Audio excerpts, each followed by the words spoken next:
Vamos iniciar. Bom dia, sejam todos bem-vindos, sejam todas bem-vindas. É um prazer enorme termos aí mais um grande palestrante do nosso evento online, Joe Proskewitz. Joe, é muito gratificante ter você aqui conosco. Agradeço muito pela sua presença, agradeço a presença do Bruno mais uma vez, estando aqui nos ajudando com essa tradução simultânea, e agradeço a presença de todos os participantes aqui. Eu vou fazer uma breve apresentação sua e iniciamos, ok? Joe Proskewitz tem trabalhado para melhorar a vida de atletas, pacientes com dores lombares e clientes da população em geral por mais de 25 anos. Joe, se eu falar alguma coisa errada aqui ou minha informação estiver atrasada, me corrija, ok? Depois de se tornar um campeão nacional em 2 dos esportes mais exigentes do mundo, karatê e fisiculturismo, e com mais de 30 mil horas de treinamento personalizado, Joe dedicou sua vida aprimorando técnicas de sistemas de exercícios para permitir que seus clientes atinjam o máximo de suas performances e principalmente sem dores lombares. Um treinador de força aclamado internacionalmente e especialista em reabilitação lombar, Joe viaja pelo mundo ensinando e compartilhando sua filosofia com uma variedade de médicos e treinadores, e trabalhou com milhares de profissionais de fitness para aprimorar suas habilidades. Nos últimos 14 anos, Joe vem trabalhando em estreita colaboração com o professor Stuart McGill na reabilitação de patologias lombares.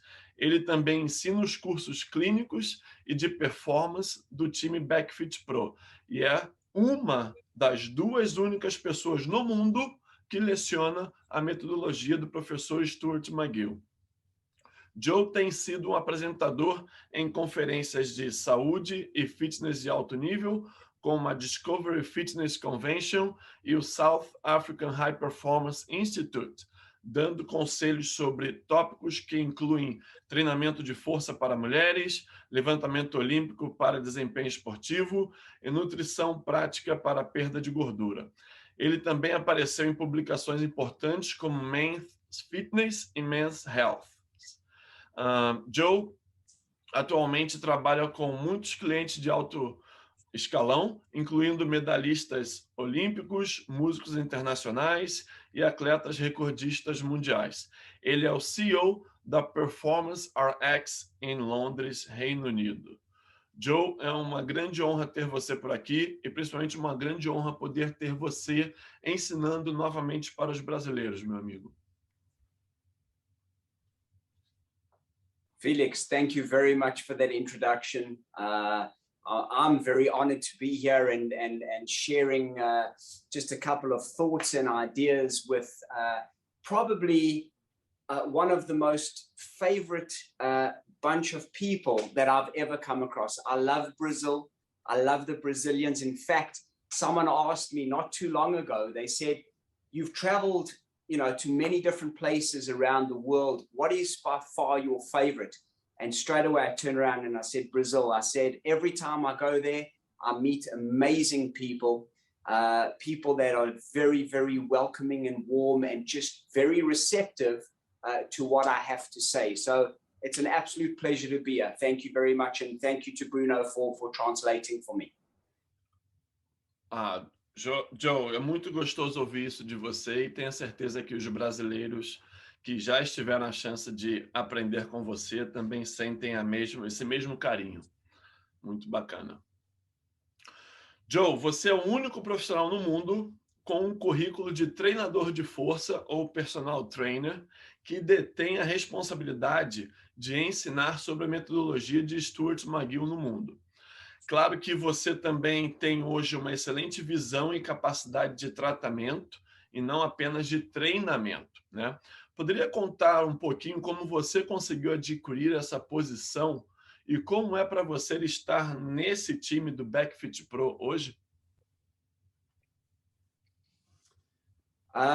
Well, to start off with your last question, Felix, to be part of the Backfitpro team truly is quite surreal for me.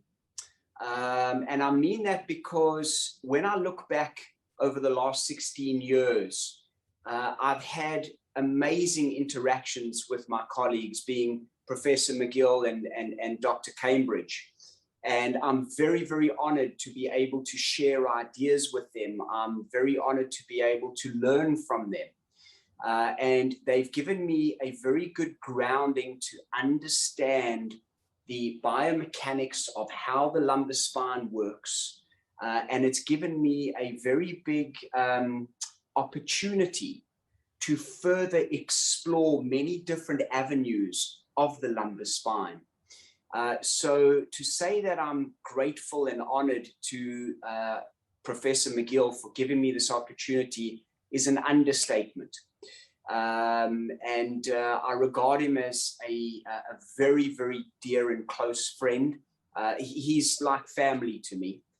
And anything that I can do to perpetuate his wonderful research and his wonderful contribution to the world of how to look after the lumbar spine allows me or affords me a really grateful opportunity. So that's how I feel about being part of the Backfitpro team.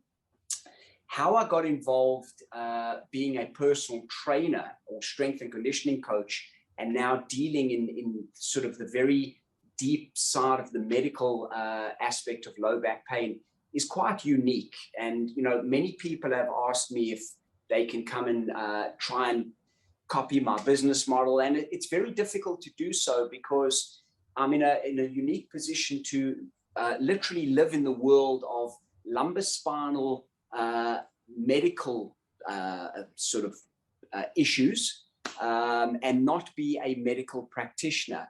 But one of the things that I govern very, very closely is my sort of my skills and what I am able to do and what I'm not able to do.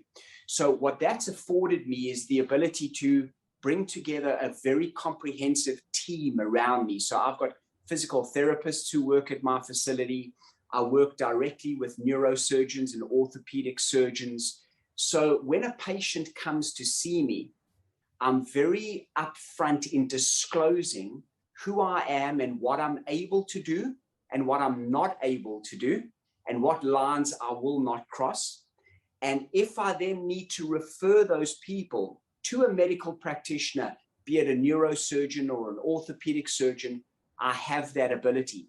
So there's one thing I never ever do, Felix, is I never overstep the mark and tell people that I can do things that I'm really not able or not legally allowed to do. And that has come from a lot of experience. So I'm very careful with my words that I use. I'm very careful with the narrative that I say. And for some people that have seen me on social media, I'm not very active on social media, but for the people that have seen me, they'll get to realize one thing. I never prescribe on social media. I never say, do this exercise, it's better than that exercise, or do this for the lumbar spine, it's better than doing that, because there's a liability in prescribing to the general public. So that's why I'm very, very careful with what I say. And the feedback from my patients has been very appreciative, because at least they know where they stand. And then if I need to refer them on, I'm then able to do so. É impressionante ver todas essas informações que você passou, porque você, nesse momento, já entrou respondendo duas perguntas que eu tinha aqui hoje no na minha cartilha, né? Na minha manga. Infelizmente, hoje... Não tem problema, foi perfeito, porque nós nunca combinamos isso e a linha de pensamento está batendo.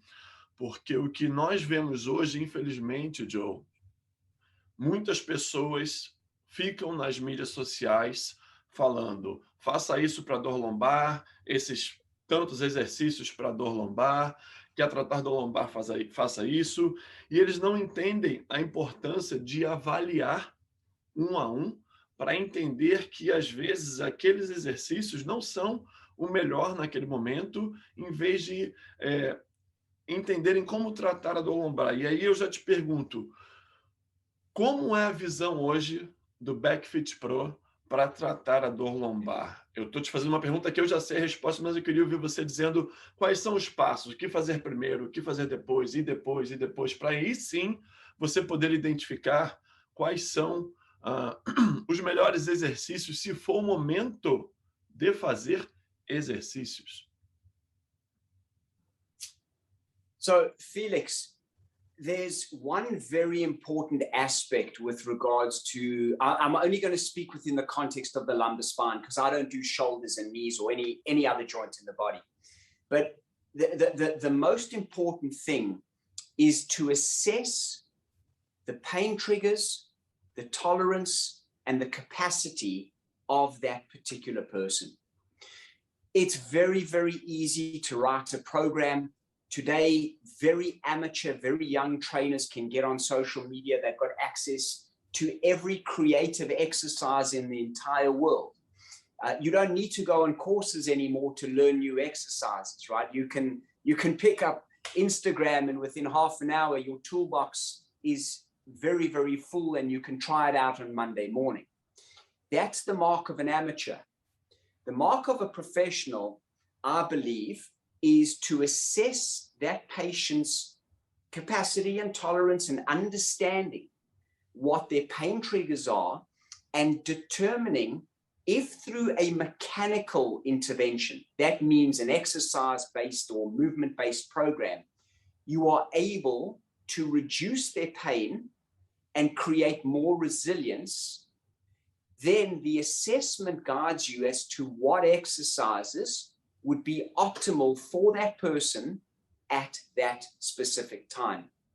Now, the assessment very may well tell me that the person cannot reduce their pain triggers from mechanical changes, vis-a-vis changing the load or the posture or anything to that degree. Then that leads me to then potentially refer that patient to someone else, like my neurosurgeon or orthopedic surgeon, or someone that has a different set of skills to me, because my tools are exercise and movement, right?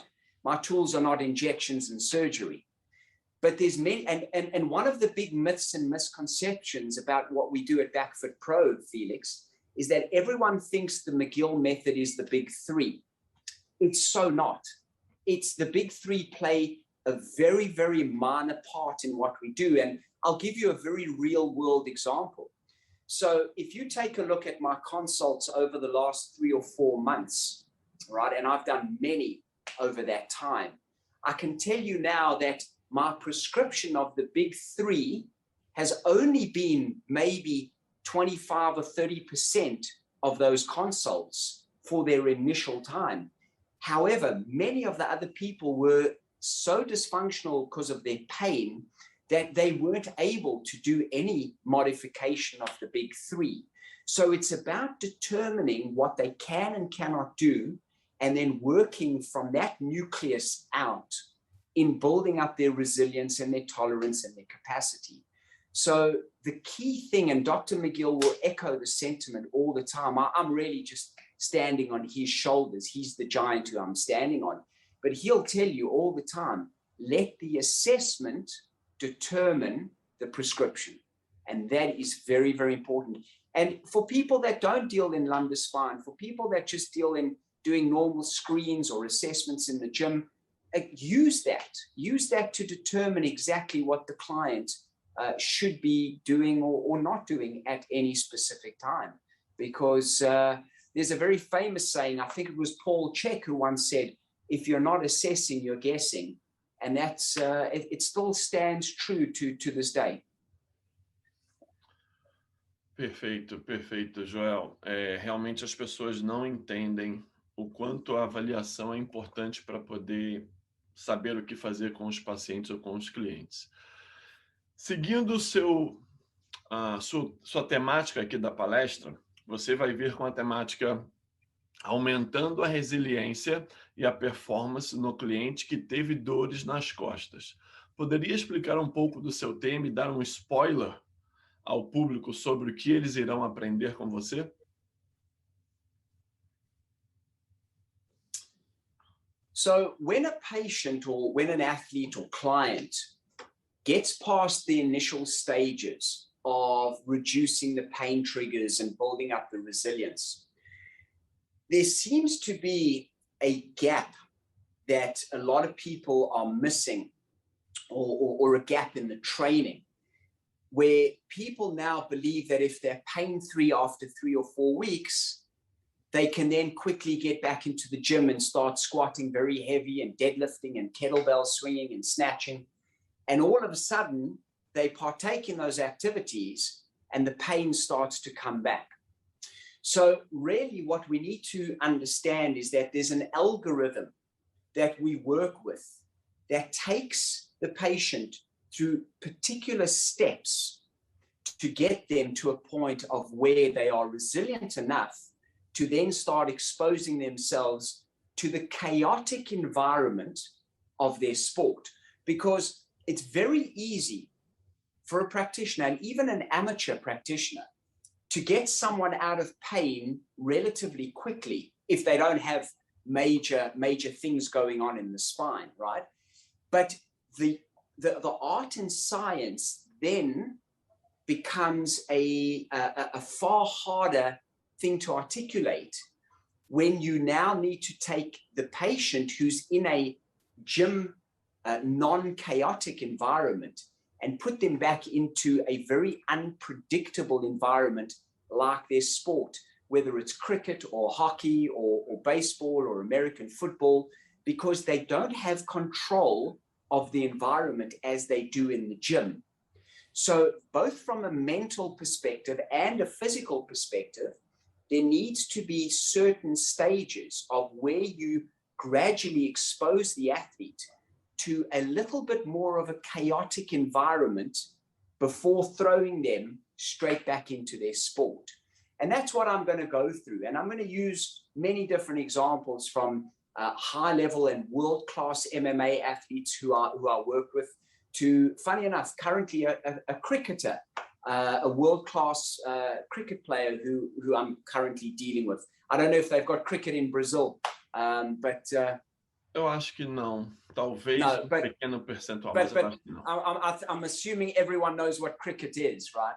But De algumas pessoas sim, porque é um esporte mundialmente conhecido. Good. Okay, so I'm dealing now with a very, very high-level cricket player, and I'm taking him through those stages, you know, and I can actually see the mental resilience increasing as we just gradually expose him to something a little bit more chaotic versus what he did a week ago. And then his feedback to me is, Joel, I'm starting to feel more resilient. I'm starting to feel confident to get back on the cricket pitch and be able to handle this very unpredictable, very chaotic environment that's going to test my back. So that's really what I'm going to hopefully impart onto the viewers when I do my presentation is once the client is out of pain, how do we step by step get them back into their world of whatever they do, whatever sport they choose to do. Entendi. E isso já me puxa direto para meu próximo estímulo a você, porque eu tenho visto muitas postagens suas e você sempre bate na tecla que tudo é importante, ou a frase everything matters. Poderia explicar um pouquinho usando um dos seus modelos do Jerome, por que você tem batido muito nessa tecla de que everything matters e as pessoas às vezes não dão tanta importância para pequenos detalhes? Felix, I'm a details man. It's just who I am. Some people are not, and that's okay. I'm not saying that every detail is important to everyone, but for me it is, because I deal with a certain demographic. I deal with a certain type of person that has attempted many different forms of conservative intervention, be it exercise or rehab, or physical therapy, or whatever it is, and they failed. And a lot of them have failed because the clinician or the coach has missed the finer details. And it was the finer details and the modification of those finer details that allowed the athlete to get better or build more resilience. So it works for me, and hence why my hashtag is everything matters, right? So my narrative, what I say to people, I'm very, very cognizant of the words that I use. In some people, I can be a little bit more casual because that's how they respond. In other people, I need to be very, very careful with my words because they may be a little bit more mentally fragile than the patient whom I saw before them. So it allows me to be a little bit of a chameleon. I can change my colors to suit and benefit the patient so that I can extract the best from that patient or that client. So for me, I very, very much major in on all the details that everyone else seems to throw by the wayside, that they sweep under the carpet. And it works for me, Felix. And, you know, I've spoken about this at great length with my colleagues, with Professor McGill and Dr. Cambridge. And, you know, for me, the minute a person walks into my facility, I'm constantly observing. I'm observing what clothes are they wearing? What shoes are they wearing? It dictates, are they people that spend a lot of money looking good? And then I understand how to relate to them. Because my background is, I come from the streets of Johannesburg, pretty much like the streets of Sao Paulo, right? I don't come from a very privileged, very fantastic upbringing in the sense of that I had to learn the subtleties of dealing with many different people when I was growing up. So it served me very well. So I didn't come from a very protected academic background. I came from a background where I had to be on the streets and learn how to negotiate things. And what that's done is it served me very well in understanding how to deal with people. Because at the end of the day, Felix, whatever you do, if you're a personal trainer, if you're a physical therapist, if you're a coach, your job is to understand the person in front of you and extract the best from that person that you can. That's the ultimate goal, right? So if you don't know people, if you don't understand how that person functions, how they tick, what gets them going, I don't care how good you are at doing a bird dog or a squat or a kettlebell swing, it means nothing. It means absolutely nothing. So for me, everything matters because I'm looking at the things that other people don't deem are important. Muito bem explicado, Joel. Eu chamo Joel, mas eu deveria me policiar em chamar Joe, né? É porque o seu nome em português pronuncia Joel. Joel is nice. I like it. Ok. It's better than Joel. Ok. Joe, a gente tem uma pergunta aqui de um participante. Vou fazer a pergunta e fique bem à vontade, ok? Tem uma cliente diagnosticada na coluna C5 e C6 com discopatia degenerada. O que fazer? A resposta você já explicou alguns minutos atrás, mas eu vou deixar você desenvolver isso um pouquinho mais. So, first and foremost, C5 and C6 is in the neck. So I'm assuming we're dealing here with the neck pathology. Now, so I need to make this very clear. I'm a lumbar spine guy. I deal with the low back. Now, a lot of people will say to you, there's really not much difference between the lumbar spine and the neck. And that is very, very incorrect. There's a huge difference. They're not the same. In a human being, They are not remotely the same. The biggest difference is that in the neck, you have the spinal cord. There's no spinal cord in the lumbar spine, right? You've got nerve roots because the spinal cord ends at roughly T12 to L1. It changes between person to person, but it ends roughly there at something called the cordus medullaris. And then you have something called the cauda equina in the lumbar spine. So which is a continuation of the spinal cord, but in the form of nerve roots. So in the neck, it becomes a very, very different scenario to deal with because of the spinal cord. Now, if someone's got degenerative disc changes in the neck in C5, C6, first and foremost, my question would be, the person asking the question, are you involved in rehab? So are you a clinician? And do you have experience working with degenerative changes in the neck, potential radiculopathy down the arms?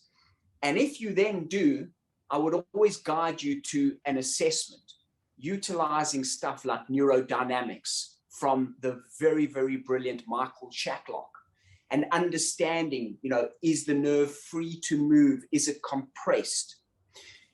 If you don't have that experience and you're a trainer and you're dealing with someone that does have neck pain and radiculopathy, my suggestion is you need to move them out to a professional to get a diagnosis, to then have clearance to be able to work with that patient, right? Or that particular person. But always remember, okay, and trainers make this mistake. I'm a trainer, so I'm pointing fingers at myself, right? But we always make the mistake thinking that the neck and the thoracic spine and the lumbar spine, they're all the same. But they're definitely not. They're very, very different. I don't particularly deal or like dealing with too many necks. I'm happy to deal with just on the fringes if people have got a little bit of a disc bulge and they've been cleared either by the surgeon or the referring clinician that it's okay for me to work with some stuff with them, then I'm okay to do that. But if someone's got a myelopathy, so in other words, the spinal cord is compressed or there's proper instability in the neck, then I'm gonna suggest that you refer out to a clinician and get clearance to be able to work with that person. Entendido. Perfeito, Joel. Joel, olha eu de novo te chamando de Joel. I like Joel. Ok. Joe, você teve um pequeno problema de coluna, né, de saúde. Como é que você se viu numa situação onde você, como uma pessoa que realmente entende de lombar, tendo que lidar com a sua própria coluna lombar? Foi um grande desafio para a sua vida e um grande aprendizado? Felix, that's a really big question, and I'm going to answer it as simply as possible because I think people now know that I'm very good at taking complex situations and making them simple. The biggest thing I learned from that was I had a realization for the first time in my life, properly, that I went from a lumbar spine clinician to a lumbar spine patient. And I needed to mentally change gears completely. Because if I didn't, if I treated myself like a lumbar spine clinician, I don't think I would have survived the trauma of the 7 surgeries over the last year. So I needed to treat myself first and foremost. I'm the patient, and I needed to listen to my surgeon, not argue with him or think I knew better.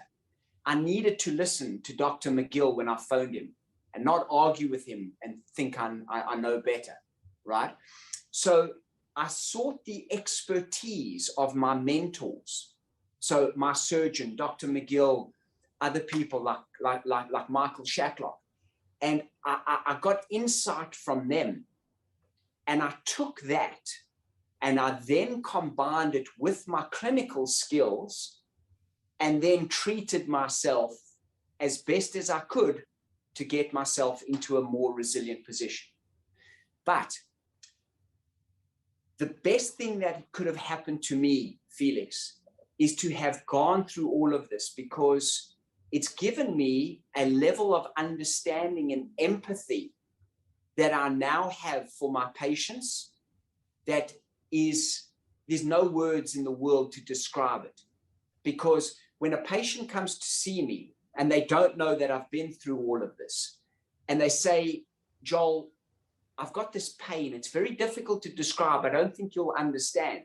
And I sort of sit back and I sort of chuckle to myself, I laugh, and I think, I've experienced every single type of pain, genuine, and I'm not joking, right, known to a human being, right, in regards to lumbar spine. I know what radicular pain is, I know what periosteum pain is, I know what neuroinflammatory pain is. I can describe each one very differently. So the key for me in the beginning was to be the patient. I needed to embrace the fact that I was the patient, and I needed to listen to the authorities who were guiding and helping me. And then once I got out of that dark time, I used everything that I've learned for the betterment of my clinical skills and now helping people, overcoming their back problems. So there's a silver lining in it for me, Carlos. Excelente ouvir isso, Joe, porque realmente é uma história que transmite muito aprendizado e uma grande experiência para todos aqui, né? Joe, my friend, preciso terminar por aqui porque batemos o tempo. Foi muito bom esses minutos. Agradeço demais a sua presença, agradeço demais ao Bruno e aos nossos participantes.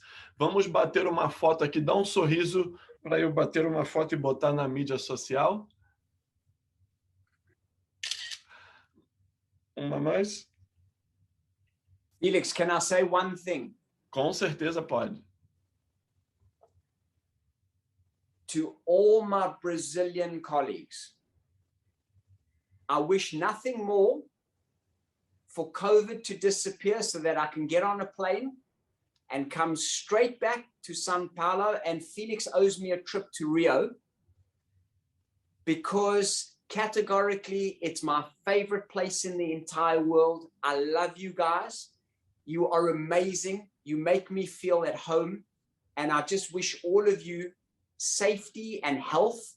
And I'm hoping that this all disappears and I get to see you all in person soon. And thanks to Felix for coordinating all of this. And thanks to my Backfitpro colleagues for giving me the honor of being able to share experiences. Thank you very much. Thank you, Bruno. Muito obrigado, Joe. Muito legal ter essas suas declarações. Nós iremos, sim, estar no Brasil ano que vem e vou te pagar a minha dívida do Rio de Janeiro. Pode ter certeza disso. Muito obrigado, pessoal. A gente vai fazer uma postagem agora e teremos a sua contribuição na mídia social dizendo o que você achou desse momento com o Joe.